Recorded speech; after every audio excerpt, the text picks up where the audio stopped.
Mr. Moderator, thank you very much. Ladies and gentlemen, there are a few things that are more exciting than having a conversation about railways digitalization at 5 o'clock. And given my background in railway, also in Rail Baltica, so many colleagues in the room, I'm not even joking. So indeed, I'm very happy to be part of this very interesting panel. I will try to broaden a little bit the scope of my presentation, putting digitalization and innovation in the wider context of what we are trying to achieve. This is my 5th week as a minister, and of course bringing along my experiences from professional life, including from projects like Rail Baltica. It does help, and we are trying to reshape also the ministry, which in Latvia is responsible for digital infrastructure.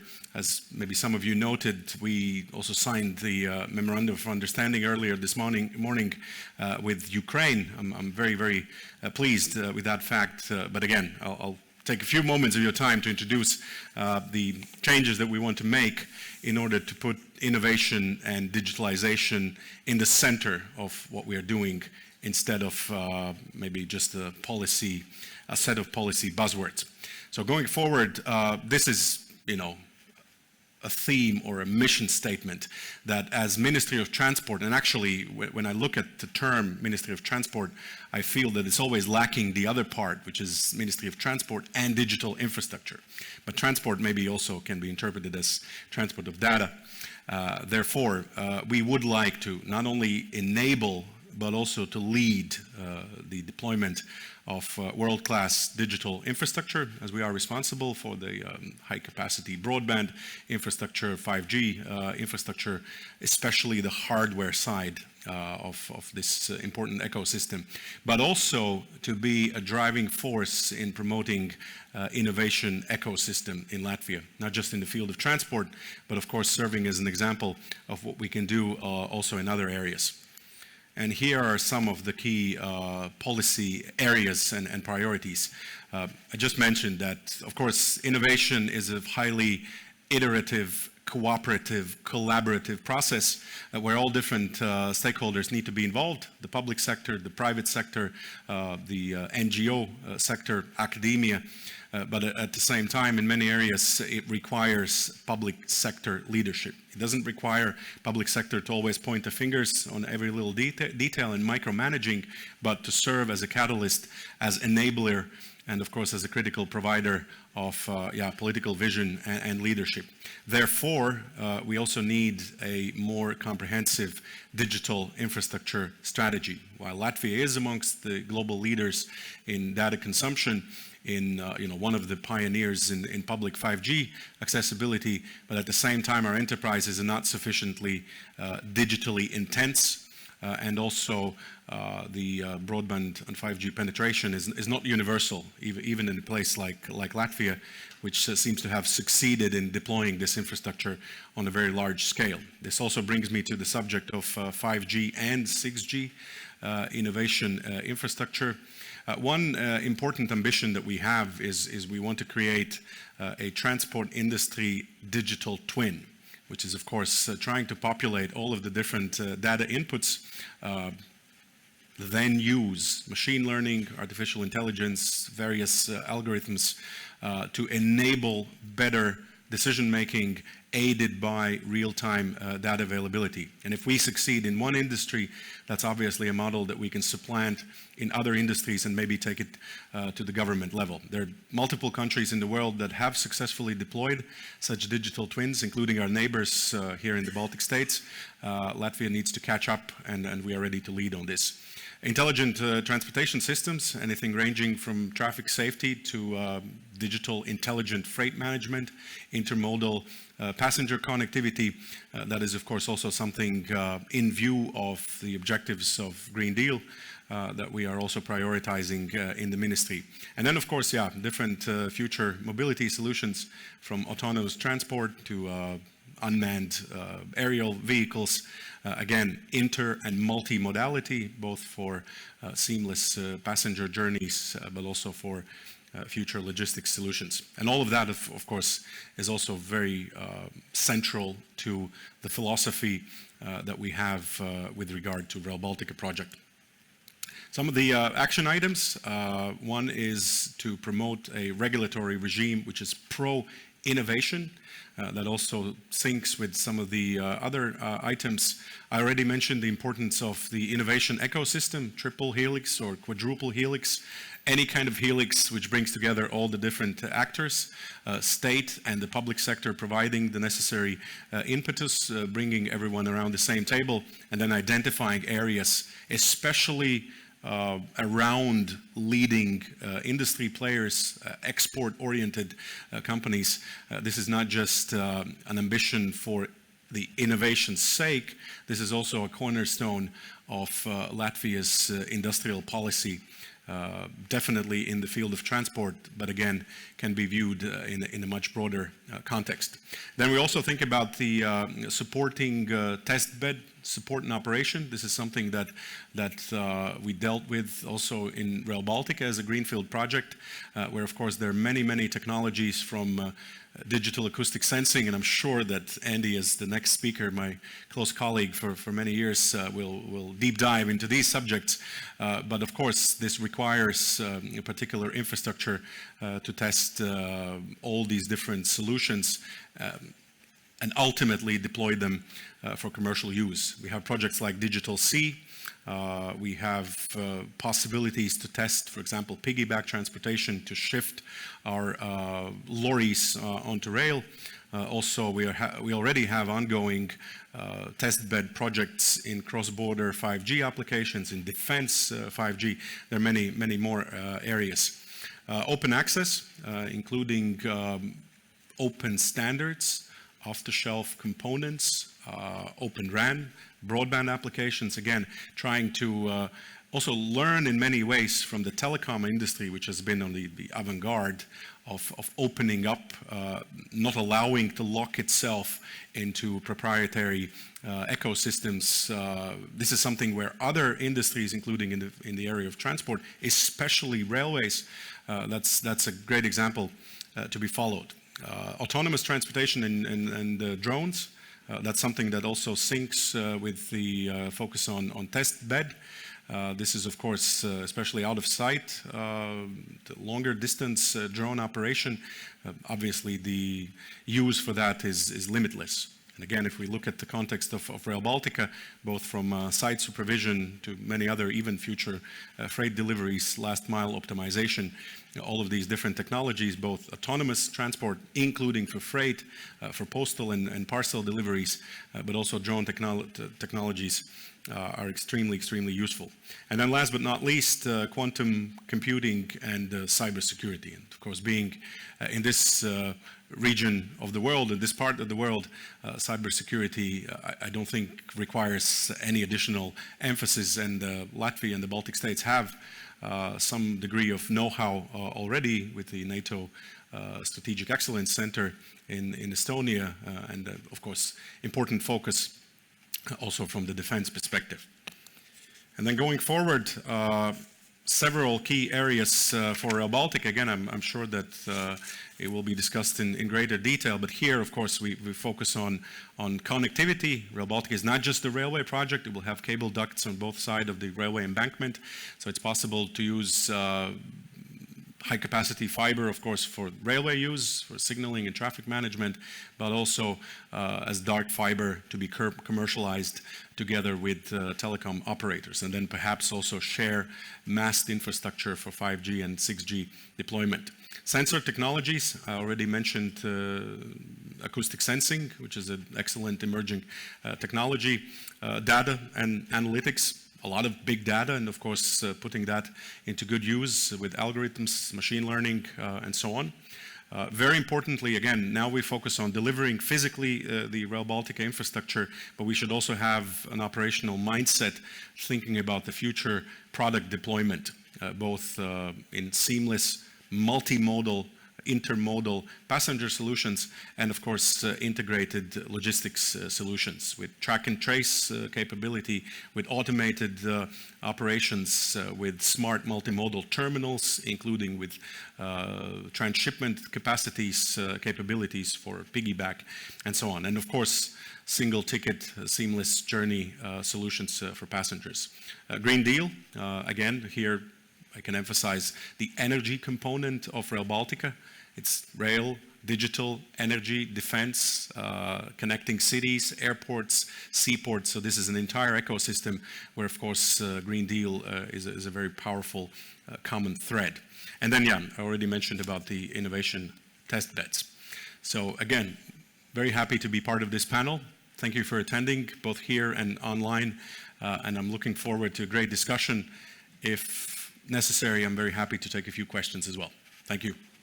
Thank you. Thank you, dear Minister. That's all the time we have right now. But what is the destination you would go to once Rail Baltica is finished? Which country will you travel to?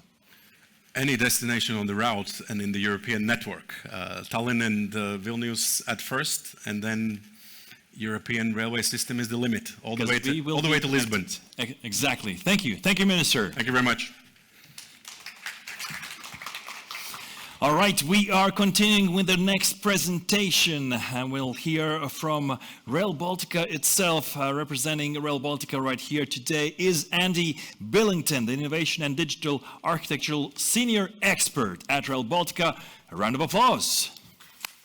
Welcome, sir. Thank you, everybody. You'll be pleased to know that I'm not going to be giving a presentation on railway engineering this afternoon. It was, I think, by common request that shouldn't happen. There are some technical aspects that I'll go into very briefly. One of the questions that actually emerged when we first talked about doing this was, why is a railway project presenting at a 5G event? What's the commonality? I think the Minister's actually just explained, transport network is a transport network. Whether we're moving containers of data or containers full of goods, it's still a transport network. For any networking or telecoms engineers in the room, it's a layer 4 network, except ours are railways and physical. Our layer 1 is rails. The main thing that we have the opportunity to do is to look at events and to look at developments in other railways. So Rail Baltica is a Greenfield project. The systems, the architecture are all being developed based on current best practice from around Europe and in some cases from further afield. So I think the Minister mentioned Asset ID. There is, for example, a big project in Australia called Project iTrace, where the entire rail sector has got together with common standards, common language, a common, to use the technical word, a common ontology for how the systems should talk to each other, for how they should describe components. And that's the kind of thing that is very difficult to retrofit to an existing railway. So I was at a conference in the UK recently and was discussing that with one of the specialists from Network Rail, and his estimate for how much it would cost them to put that in place was in the tens of millions for each region in the UK. And that's not each of the countries, that's each region within the railway. So hundreds of millions to try and retrofit all of that kind of thing. We have the opportunity to actually build those things in from the start. We need to make sure we do get those opportunities. The other thing that I think we need to keep in mind as well is the technology has moved on since the last generation of railway standards. So some of you may be aware that railways for quite a lot of years now have used GSMR, which was a railway-specific version of the GSM standards. So again, for the telecoms people, 2G technology, 2.5G in the most recent iterations, but not current. And it's become increasingly difficult to get spares. It's become increasingly difficult to get suppliers interested in maintaining systems. And there's strong indication that from around 2030, the existing networks will probably have to be replaced. So the entire rail industry is going to be going through that transition. And one of the things that we as Rail Baltica will have to do is look today at what systems will be like in 2035 and work backwards to make sure that what we deliver in the next few years is capable of supporting not just the initial few years of operation, but also still fit for purpose in 2040, in 2045, and so on. For those of you who know any of the history of the rail industry, you'll know the first intercity rail net link in the world is 200 years old in 2030. And that link is still running, and it's still using some of the infrastructure that was built back in the 1830s. Digital infrastructure isn't like that. If you talk to digital people at conferences about what does long-term infrastructure, as I did recently, I got to 3 to 5 years. Next event, next day, railway people, what's long-term infrastructure? 50 years. There's a very different mindset. But a lot of the things that we can do, a lot of the opportunities that we have, are based on lessons learned from other sectors. So earlier this afternoon, we heard from people in the maritime sector saying similar messages to the things that we're saying about flexibility for the future, designing for the future. We will look at the best practice. We've looked at what's happening in the mobile industry, what can be done in terms of components, in terms of modularity.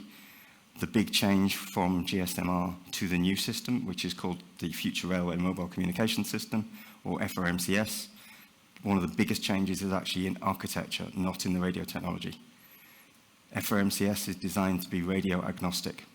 So the first generation will be developed with the 5G standards in mind and is being written into the 3GPP standards, not into a railway industry standard. It is going to be in 3GPP. The second generation will probably be 5G advanced, laying the way towards 6G from maybe the mid-2030s onwards.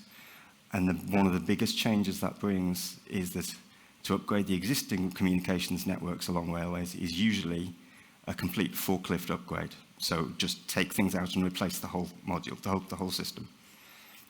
What FRMCS will allow is replace module by module.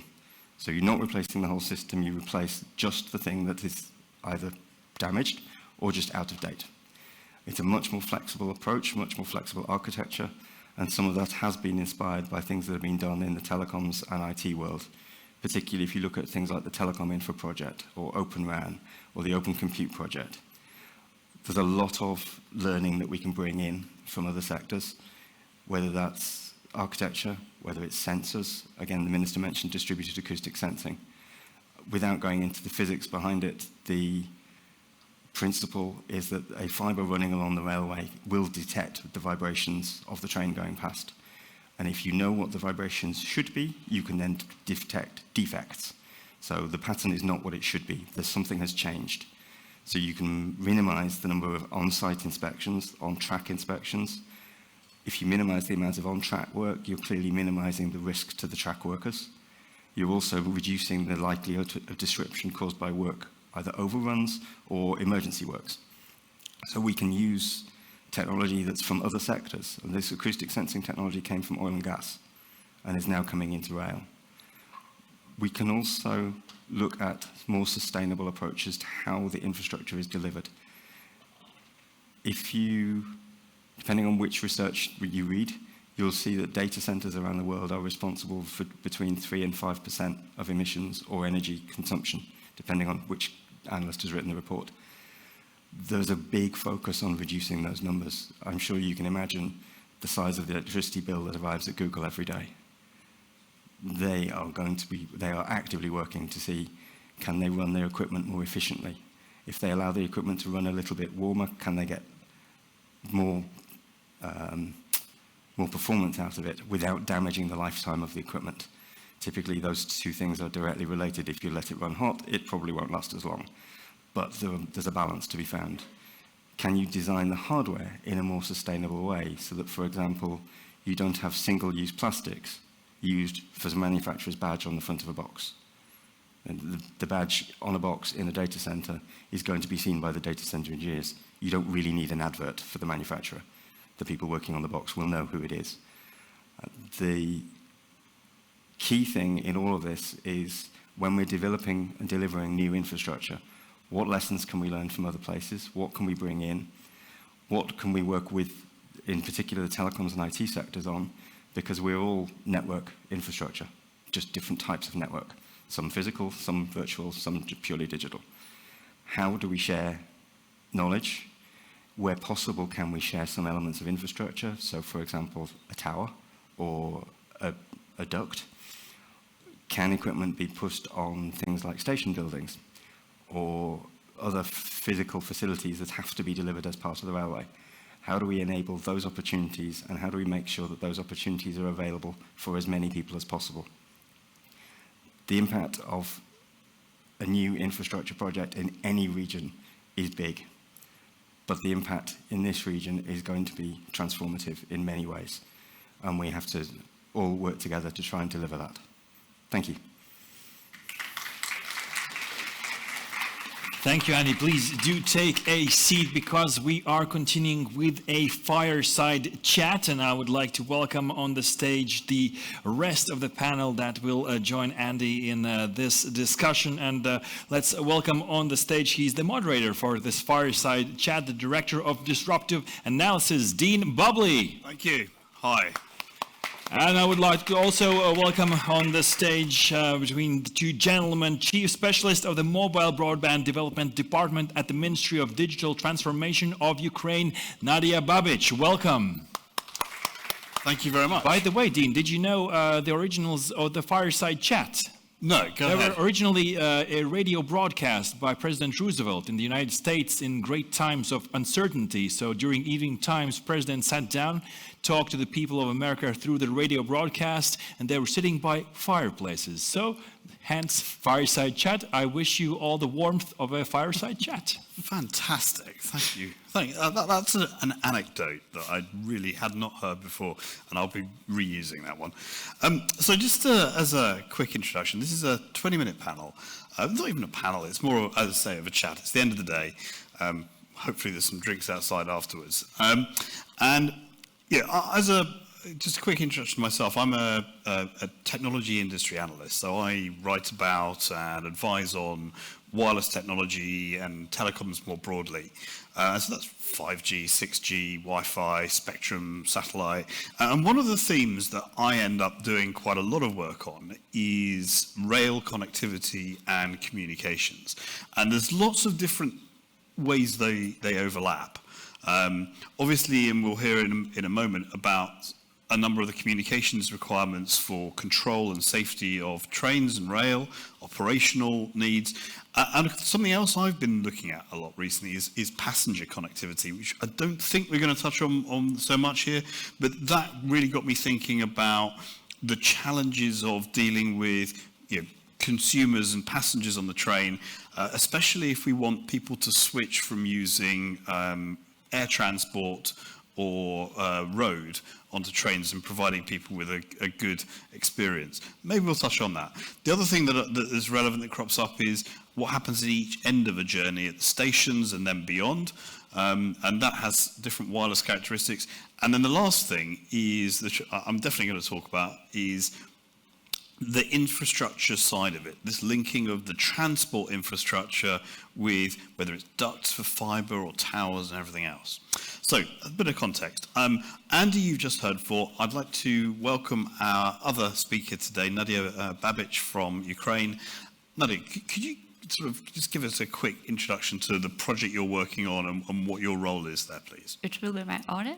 So yes, I will try to be briefly. My name is Nadya Babych. I'm a chief specialist of the mobile broadband unit, as you said, of our ministry. And one of the priorities of our ministry is to provide of 95% of citizens with access to high-speed internet. That's why I'm so thankful for this invitation and really a great opportunity to learn about experience in railway tracks coverage because Ukraine is only at the beginning of this path.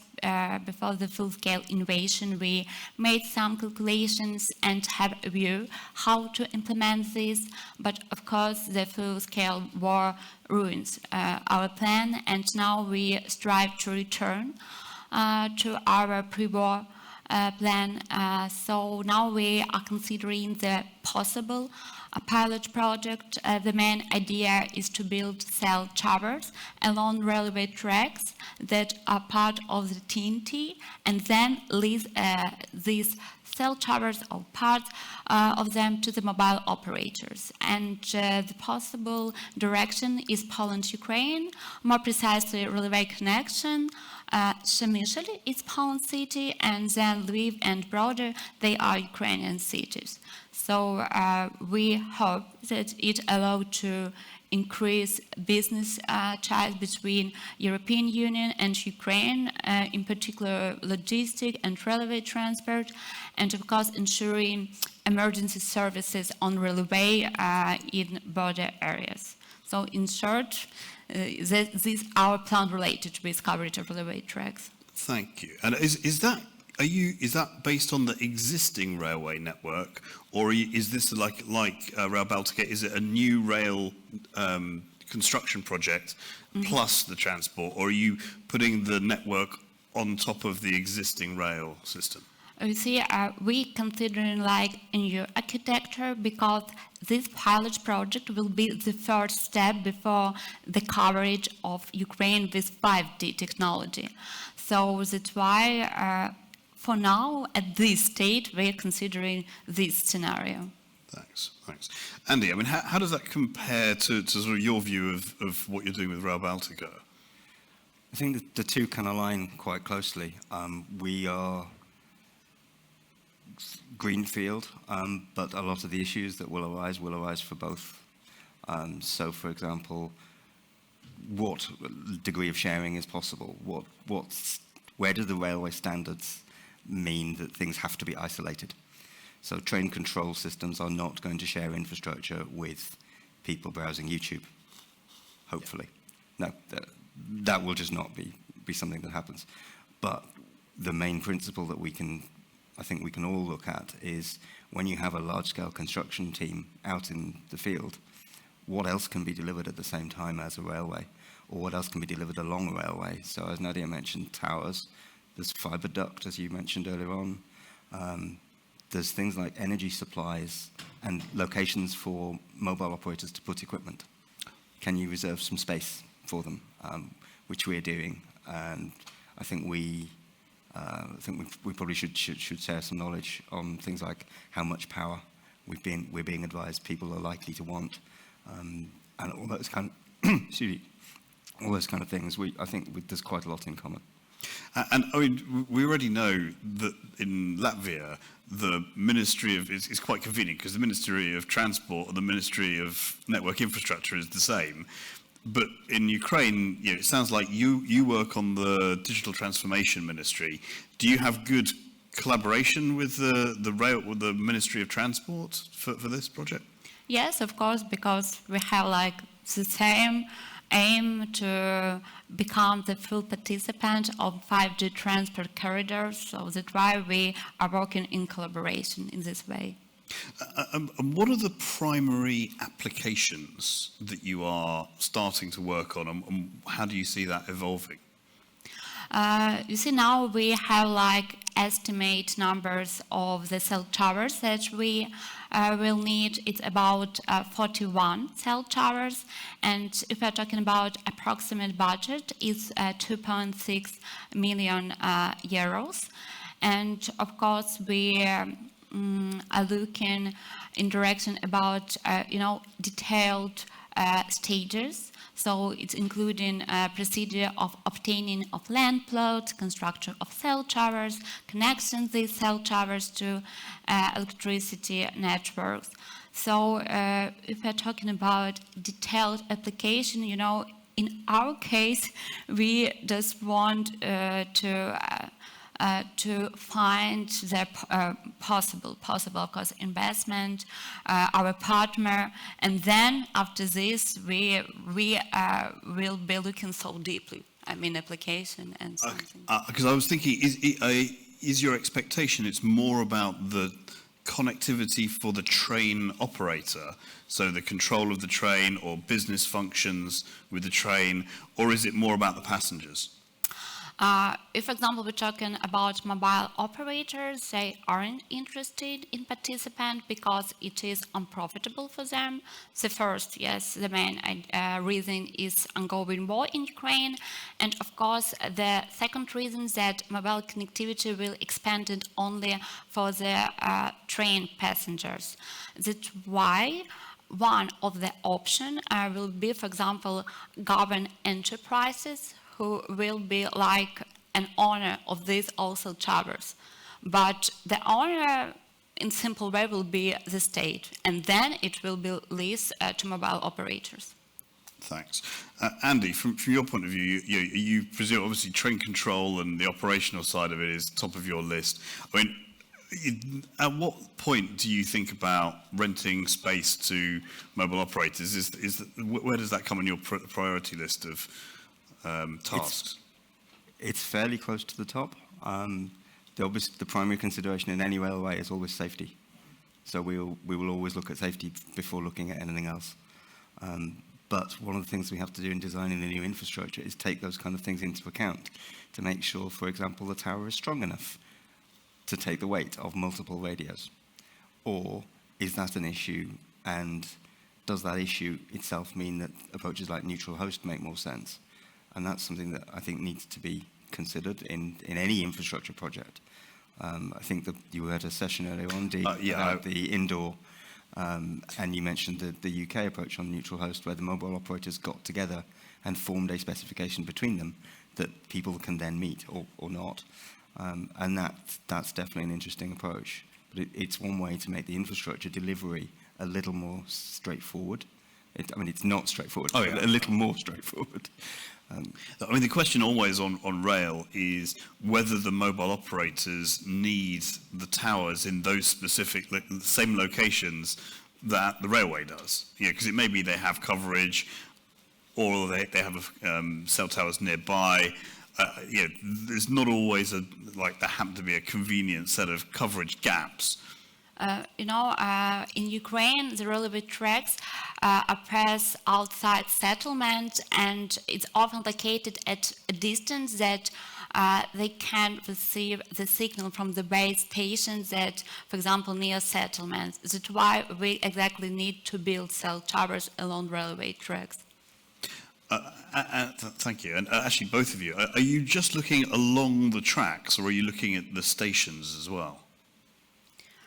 We're looking at cell towers, and then it will be like a place for the further placement of mobile operators' equipment. Andy? A mix of the two. Along the tracks is necessary, is essential for train control, so that will have to be done. There's also, as you know, the EU initiative to have 5G coverage along all major transport corridors, so both road and rail. So we have to take that into account. There's also stations and the possibility that equipment could be mounted on a station building, or if we have an equipment location near a station, it could well be near enough. If you're talking sort of 20-meter towers and 3.5 gigahertz, not 27 gigahertz, then you've got a bit more flexibility. Actually, on spectrum is an interesting one. I mean, so Andy, you're looking at is it 901.9? Rail has reserved spectrum at just over 900 megahertz and at 1.9 gigahertz, but that's rail applications basically. So that will be train control, potentially some security features, potentially to support autonomous trains or remote driving. If anybody's interested in autonomous trains, I'll do a small plug for another platform tomorrow morning at 11 o'clock. And I think those applications, though, one key thing is their bandwidth requirements are not high. Some of the highest requirements are only 200, 300 kilobits a second. It's reliability above everything else that matters for those kind of things. And you don't want a remotely driven train losing its mobile signal. Yeah. Nadya, what's the situation with spectrum? What bands are you looking at for your project?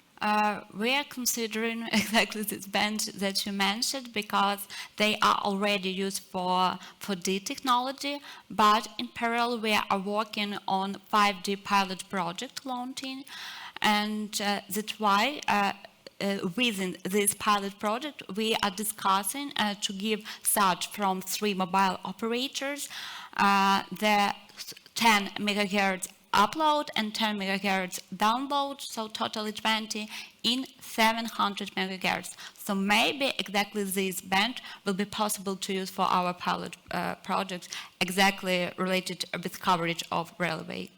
Right, so 700 megahertz with sort of 2 by 10, Yes. which would be good for coverage, but not huge capacity. It depends if everyone is watching YouTube on their phone, but okay, that would explain as well that you could have distance between the towers that can be significant, because otherwise they would need to be close together. Okay, so what is the timeline for your project? What is...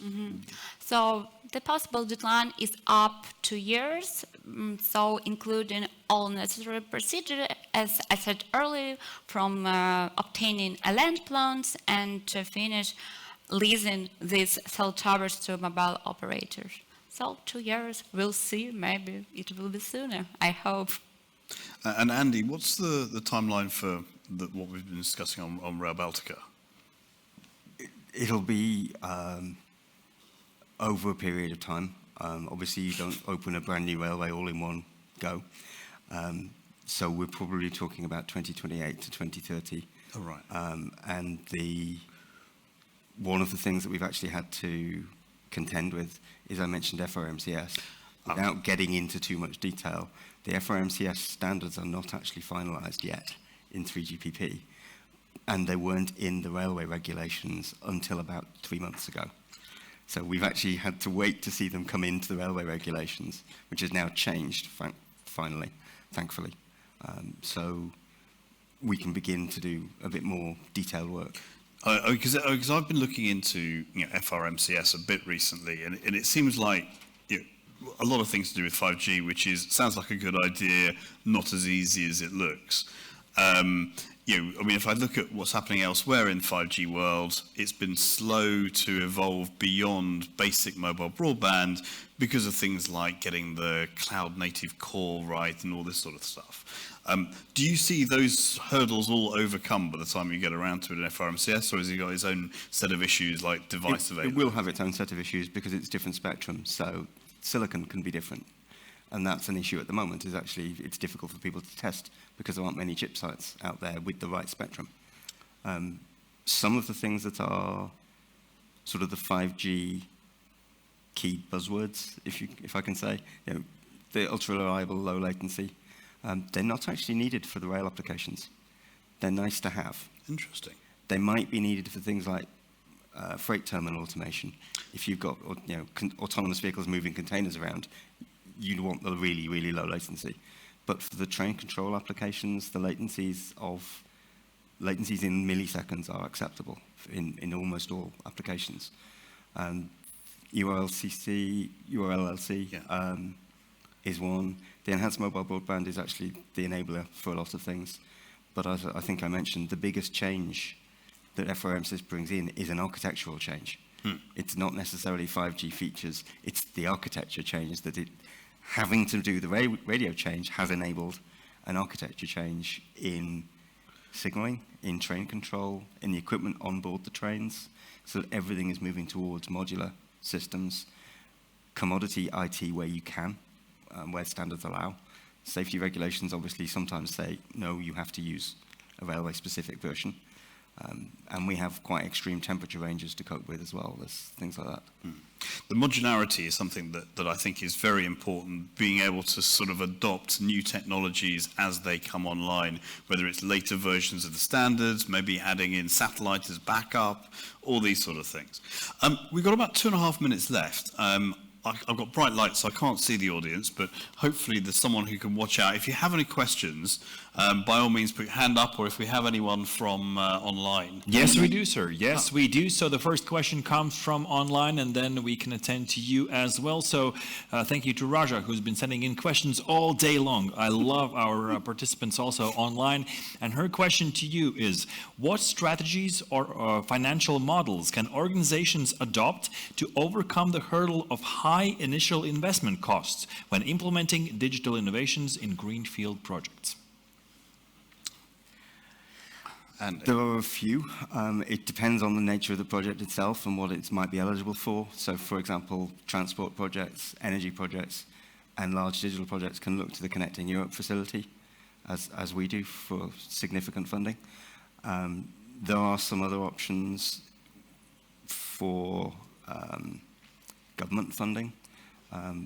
The Connecting Europe facility is probably the flagship one, I would say, for that. I don't know if you agree, Dean, but there's, that's something that people should definitely look into. okay, thank you.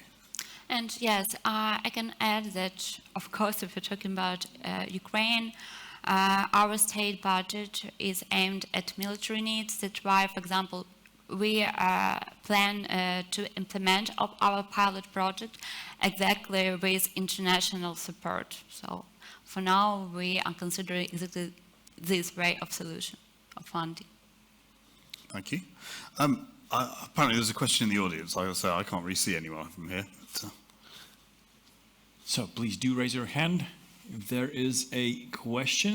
I have another question here. So artificial intelligence is the buzzword of 2023. What practical real-world use cases are there in greenfield railways, or is there only natural intelligence in construction? There has to be both. There definitely has to be natural intelligence as well. One of the things that is a difficulty in rail is, or a reasonable and understandable difficulty, is you have to be able to prove certain things. You have to be able to prove safety. You have to, and some of that needs to be done with formal methods, which you just simply cannot do on things like self-learning algorithms. You can't prove how it works, so it can't be used for some applications. For other applications like life cycle modeling of infrastructure, the decision trees are actually relatively simple and static. So I think in all of our cases, we would find, you know, if a component behaves this way here, it's probably going to behave the same way there, unless you've got very different environmental conditions. So I think there are applications, but it's not, there isn't a simple answer. It's not yes, no. okay. From my point of view, I must admit I hadn't come across many AI use cases related to rail yet. I would imagine they're more at the application layer for things like, you know, if you had connected video cameras to look for debris on the track or something like that. Yeah. In terms of the network itself, yeah, it's not like an ordinary public mobile network where you have to sort of deal with congestion or something like that. There's a limited number of users you can have in a particular area. Okay, Nadya, unless you have any final comments? No, again, I want to thank you. No, thank you. Even these 20 minutes for me will more or less enough to learn about your experience, so thank you.